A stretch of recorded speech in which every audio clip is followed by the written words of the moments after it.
Assalamualaikum warahmatullahi wabarakatuh. Perkenalkan, saya Adinda Azri Sasabila dari kelas PG SDA.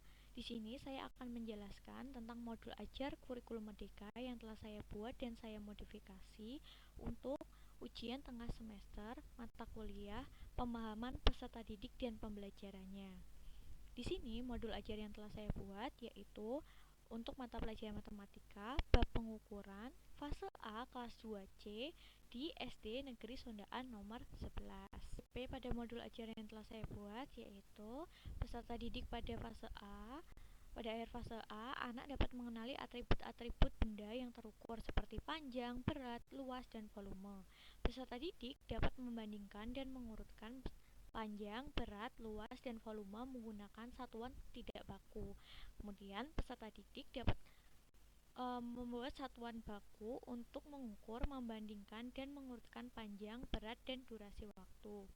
Kompetensi awal peserta didik yaitu peserta didik itu sudah dapat membandingkan dan mengukur panjang benda pada pelajaran sebelumnya, sehingga pada memasuki tujuan yang baru, pembelajaran yang baru ini mengenai pengukuran volume menggunakan satuan ukur tidak baku. Alokasi waktu 2 JP yaitu 2 kali 35 menit. Profil pelajar Pancasila yang akan muncul pada pembelajaran kali ini yaitu yang pertama ada beriman dan bertakwa kepada Tuhan Yang Maha Esa, yang kedua gotong royong, dan yang ketiga yaitu pendengar kritis. Targetnya untuk peserta didik reguler yang berjumlah 28 anak. Moda pembelajaran tatap muka, kemudian pendekatannya menggunakan student centered learning. Model pembelajaran menggunakan model cooperative learning dengan tipe Times Game Tournament atau TGT. Metode pembelajarannya ada ceramah, tanya jawab, diskusi, dan penugasan. Sarana dan prasarana menggunakan kelas 2C, LCD, papan tulis, spidol, dan menghapus. Sumber belajarnya menggunakan guru, buku, PowerPoint, kemudian ada video pembelajaran juga. Tujuan pembelajaran pada modul ajar ini yang pertama yaitu melalui games dan turnamen, peserta didik dapat menyelidiki perbedaan volume menggunakan satuan ukur tidak baku dengan tanpa kesalahan. Kemudian melalui games dan turnamen ini, peserta didik dapat membangun sikap kerjasama dalam kelompok dengan kompak. Pertanyaan pemantiknya, apakah anak-anak membawa botol minum? Jadi saya akan mengaitkan dengan lingkungan sekitar atau yang ada di dalam kelas dengan botol minum yang biasanya anak-anak itu bawa. Pada hari itu juga ketika saya praktek, jadi sebelum pembelajaran ini juga anak-anak itu sudah melakukan pembelajaran olahraga, jadi otomatis banyak anak-anak yang bawa botol minum. Lalu saya bertanya, berapa banyak isi air dalam botol minum kalian? Apakah isi air di dalam botol minum kalian itu lebih banyak? Melalui pertanyaan pemantik ini, peserta didik akan paham apa yang akan ia pelajari setelah ini, yaitu tentang membandingkan volume di dalam suatu wadah. Bendanya ini nanti di dalam volumenya itu adalah air yang saya buat. Kemudian rencana asesmen saya melalui tujuan pembelajaran yang pertama itu dalam ranah kognitif dan psikomotorik. Kognitifnya itu nanti ada di dalam LKPD, kemudian psikomotoriknya ada lembar pengamatan ketika mereka melakukan percobaan. Kemudian tujuan pembelajaran kedua itu ranahnya afektif, jadi menggunakan bentuk instrumen pengamatan, mengamati sikap kerjasama di dalam mereka berkelompok melakukan sebuah percobaan. Pada kegiatan pembelajaran ini yang saya modifikasi pada poin ketiga yaitu peserta didik bersama menyanyikan lagu yang berhubungan dengan materi pengukuran. Mungkin kita selama ini familiar dengan menggunakan lagu-lagu wajib nasional kebangsaan seperti Garuda Pancasila, Indonesia Raya, dan lain-lain. Namun di sini saya memodifikasi anak-anak bersama-sama menyanyikan lagu yang berhubungan dengan materi yang mereka akan mereka pelajari, yaitu di sini saya menggunakan nada potong bebek angsa dan liriknya saya ganti mengenai materi pengukuran. Contohnya di lirik pertama yaitu Tahukah kamu bahwa pengukuran itu ada empat? Yang pertama adalah pengukuran panjang seperti itu. Nanti mereka akan melakukan kilas balik bahwa mereka sudah pernah belajar tentang mengukur panjang. Nah, saat ini mereka akan belajar tentang pengukuran volume.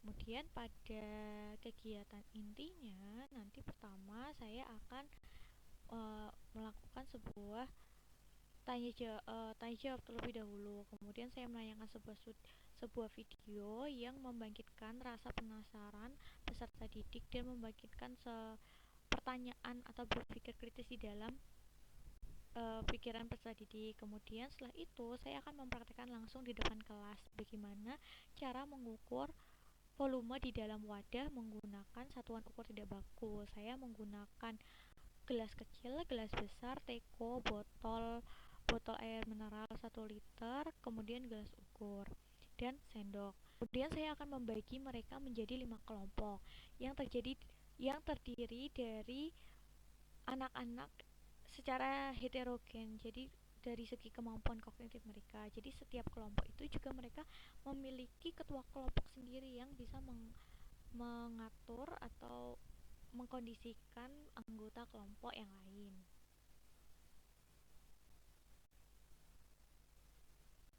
Kemudian kita akan masuk ke dalam sintaks games dan turnamen karena menggunakan model kooperatif dengan tipe TGT yaitu games. Kemudian modifikasi yang saya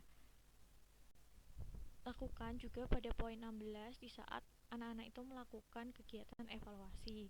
Saya memberikan tes berbentuk esai 3 pertanyaan. Saya membuat 3 tipe soal sesuai dengan tingkat kemampuan kognitif anak-anak, yaitu anak-anak yang sudah mampu, sedang, dan belum. Jadi saya bagikan sesuai daftar nama yang telah saya dapatkan dari wali kelas masing-masing yang sudah melakukan asesmen awal atau sesuai dengan kemampuan mereka sebelumnya dari materi sebelumnya. Selanjutnya ada komponen lampiran di bawah ini yaitu ada bahan ajar. Bahan ajar ini sudah saya cantumkan CP dan tujuan pembelajaran, terus saya tambahkan juga elemen-elemen gambar yang akan berhubungan dengan materi mereka. Sini ada gambar-gambar juga yang sesuai dengan apa yang akan mereka lakukan setelah membaca bahan ajar ini, membandingkan banyaknya air, cara mengukur banyaknya air, seperti itu. Kemudian media pembelajaran saya media pembelajaran yang saya gunakan yang pertama ada media konkret untuk mengukur volume dalam air tadi, yaitu botol air mineral, gelas ukur, gelas cup ukuran sedang, ukuran kecil, ada sendok juga. Kemudian ada media teknologi. Media teknologi ini berupa video pembelajaran yang saya ambil di YouTube, kemudian PowerPoint yang saya buat sendiri. PowerPoint ini juga akan menjadi jalan sebuah kegiatan di dalam kelas. Tadi dimulai dari lirik lagu yang saya tampilkan, kemudian pertanyaan, pemantik, kemudian ada video juga yang saya masukkan ke dalam PowerPoint. Nah, seperti ini media video pembelajarannya dari channel Alami Channel Official dengan judul mengukur volume dengan satuan tidak baku. Kemudian dari channel YouTube Zenius juga, apa itu volume dan bagaimana menghitung volume itu. Ini media konkret yang saya gunakan, ada teko, gelas ukur, gelas cup kecil, sendok, kemudian botol air mineral 1 liter, dan gelas cup berukuran besar. Atau untuk media games atau games and turnamen, nanti di depan papan tulis saya akan menyediakan sebuah kertas seperti ini. Ada 5 kelompok. Nah, satu kelompok ini nanti ada terdiri dari 3 pertanyaan. 3 pertanyaan seperti ini yang sudah saya buat. Nah, masing-masing kelompok itu mempunyai nama sendiri. Nama yang saya buat berdasarkan tentang materi yang mereka pelajari, yaitu tentang mengukur volume menggunakan satuan ukur tidak baku, ada ember, kemudian di sini ada sendok, ada gelas, di sini ada gayung, kemudian di sini ada botol. Nah, jadi setiap kelompok aturannya dimulai dari ketua kelompok, maju nomor 1 membaca. Misalkan pertanyaan pertama adalah ambillah botol dan gelas besar. Ukurlah volume botol. Nanti mereka akan mengambil alat-alat yang mereka butuhkan sesuai perintah di dalam pertanyaan mereka ada di depan kelas. Mereka ambil, mereka bawa ke meja kelompok masing-masing dan mereka ukur isi air di dalam alat dan bahan yang sudah saya sediakan. Nah, untuk menghindari dari tabrakannya alat dan bahan yang digunakan, di sini saya sudah mengatur. Jadi pertanyaan pertama kelompok ember akan berbeda dengan kelompok sendok, gelas, botol, dan gayung. Begitu seterusnya sampai percobaan ketiga. Setelah itu ada LKPD. Di sini juga saya cantumkan tujuan pembelajarannya, terus nama anggota kelompok. Di sini hasil percobaan. Jadi setiap satu percobaan yang mereka ambil, misalkan tadi ambilkan gelas ukur dan gelas kecil, berarti di sini tulis gelas ukur dan gelas kecil. Hasilnya juga dicantumkan volume gelas ukur sama dengan berapa gelas kecil. Nah, setelah mereka selesai melakukan percobaan, mereka akan mengembalikan alat dan bahan ke depan. Setelah itu mereka bisa lanjut ke pertanyaan kedua, seterusnya sampai pertanyaan ketiga. LKPD, kemudian instrumen penilaian. Asesmen awal itu saya meminta peserta didik untuk menggambar emoticon sesuai dengan suasana hati peserta didik. Asesmen formatifnya di sini ada asesmen tes untuk peserta didik yang mampu. Nah, level kognitifnya juga saya bedakan. Di sini ada C2, C3, dan C3. Ini ada daftar nama, ada 13 anak yang ada di dalam kategori peserta didik yang mampu. Dia kemudian selanjutnya ini adalah bentuk soal evaluasinya. Di sini untuk peserta didik yang sudah mampu akan saya berikan stimulus atau pernyataan yang lebih banyak tulisannya. Namun juga saya bantu di dalam jawaban. Seperti ini saya pancing volume titik-titik sama dengan titik-titik. Jadi setelah ada pernyataan juga ada gambar. Dan nomor 2 ini mereka juga akan tetap membaca sebuah peristiwa dalam kehidupan sehari-hari dan meminta mereka menggambarkan apa yang sesuai dengan narasi soal nomor 2. Yang nomor 3 masih sama, saya berikan sebuah narasi, pernyataan, anak-anak menjawab sesuai narasi dan gambar. Kemudian di sini peserta didik dengan tingkat pemahaman sedang ini saya buat level kognitifnya menjadi C2 semua. Ada 8 anak yang masih ada di tahap kognitifnya sedang. Ini adalah contoh soal evaluasi. Masih saya berikan sebuah pernyataan, gambar, namun di sini ada stimulus di dalam jawaban yang saya tambahkan. Saya berikan informasi yang lebih membantu mereka. Volume satu buah botol air sama dengan titik-titik satuan gelas. Jadi mereka hanya cukup menghitung kemudian memasukkan ke dalam jawaban. Nomor 2 juga masih sama, masih terdapat sebuah narasi pendek dan sebuah gambar. Untuk jawabannya juga saya berikan stimulus yang lebih. Nomor 3 masih sama, masih saya berikan narasi, gambar. Saya bantu di stimulusnya. Kemudian untuk peserta didik dengan tingkat pemahaman yang masih perlu bimbingan, di sini masih saya menggunakan level kognitif C2, 3 soal, ada 7 anak yang masuk ke dalam tingkat kognitif perlu bimbingan. Di sini bentuknya jadi tidak ada narasi panjang yang menjelaskan stimulus di dalam soal ini, hanya tulisan seperti dengan gambar di bawah ini. Kemudian saya berikan sebuah gambar dan saya bantu juga dalam stimulus jawaban. Jadi anak-anak tidak merasa pusing dalam melihat sebuah tulisan. Jadi hanya tulisan pendek, gambar, dan menjawab. Begitupun nomor 3. Kemudian ada penilaian sikap dari profil pelajar Pancasila.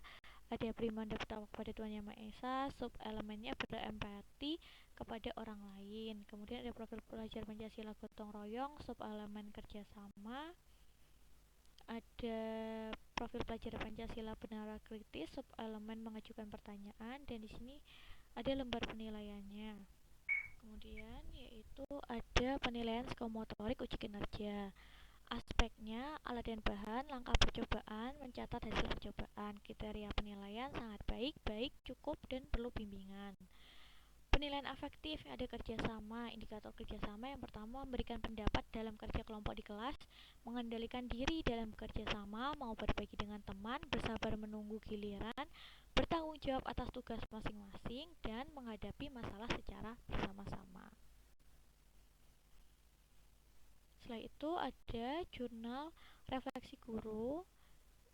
Ini yang saya gunakan untuk merefleksikan kegiatan guru selama pembelajaran. Kemudian ada refleksi juga bagi peserta didik, lembar survei pada guru berupa emoticon. Kemudian ada pertanyaan bagian manakah yang paling kamu suka dan bagian manakah yang kamu belum paham. Ini adalah modul ajar yang telah saya praktikkan minggu lalu. Jadi ini sudah saya modifikasi, saya ubah berdasarkan evaluasi dari guru pamong saya. Kemarin evaluasinya pada saat membuat soal evaluasi masih saya bedakan menjadi 2 kategori saja tingkat pemahaman kognitif, yaitu yang masih perlu bimbingan dan yang sudah mampu. Namun hasil evaluasinya dari wali kelas itu ternyata ada 3 kategori, yaitu ada peserta didik yang mampu, sedang, dan perlu bimbingan. Jadi saya buat kembali ada 3 kategori soal evaluasi. Sekian dari saya, kurang lebihnya mohon maaf. Wassalamualaikum warahmatullahi wabarakatuh.